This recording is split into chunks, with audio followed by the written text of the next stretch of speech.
Underneath the spreading chestnut tree, the father will the farm to me. If you want to feed the country free, join the flaming EC. Hello, who's that? Is it Eamon? What? Well, it's not Nola, I know that at least. It's Sean then. What? It is not. Nola? Well, what happened to your voice, Nola? Jenny, well, that's the price of you. You should have stayed in the car and let Sean siphon the petrol. Listen, I'm still recovering from the trip down home. What? Oh, did you not hear about it? Oh, the Ballykilferret Lions Club had a grand ball to mark the 600th anniversary of the occupation of Ballykilferret Castle. God, 'twas great gas altogether. The whole thing ended in total chaos. It was entirely Festy's fault, you know. Oh, Jenny, I'd better tell you what I think of it. The guards think they got a lead at last on the robbery at Granarty supermarket down home. Aye, no, they don't think there was a real nun that passed them outside Ballygroppal. No, they think the motorbike she was riding was too heavy for a nun. They said they didn't think a nun would be riding one of them big 1000cc Jap electric start jobs. And anyway, they didn't think a real nun would have made that road sign when they tried to overtake her, you know. But anyway, back to the grand ball in Ballykilferret Castle. Well, they had a huge marquee in the grounds, and that all the jokers from the town lined up on horseback, and they dressed up as knights with lances and all. And the half of them had never been on a horse in their lives.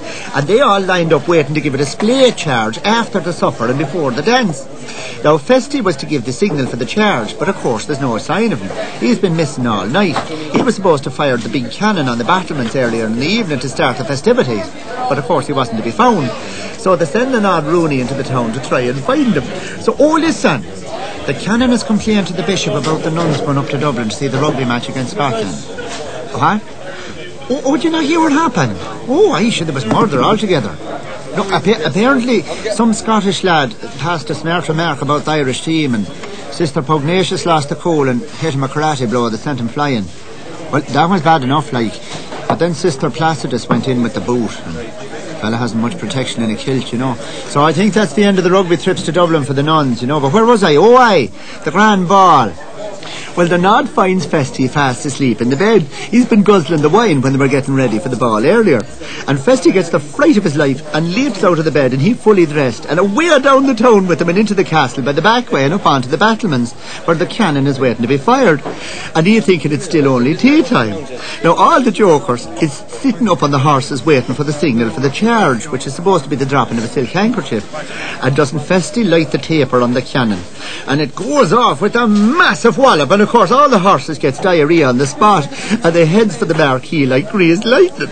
So, oh listen, I was nearly forgetting to tell you, there's great news about you Days' new baby. No, it doesn't have to be exorcised after all.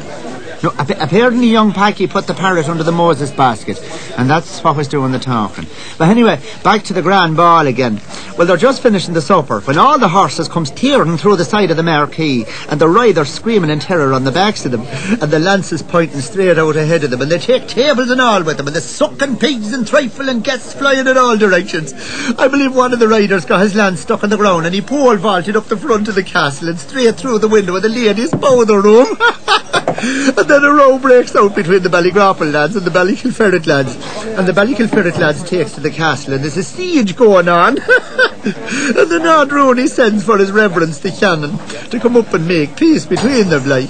And the Ballykilferret lads is waiting up on the battlements with 40 gallons of brown Windsor soup where they used to pour down the boiling lead, you know. And down comes the whole lot on the cannon.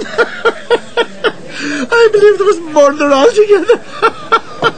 Listen, I'd better hang up. Procrastination is a thief of crumble cookies. What? Okay, I'll give you a buzz again soon.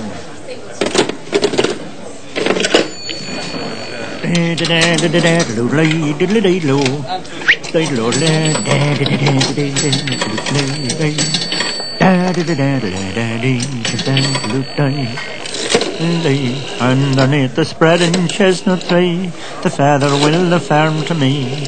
If you want to feed the country free, Join the flame and me sing. Hello? Guess who?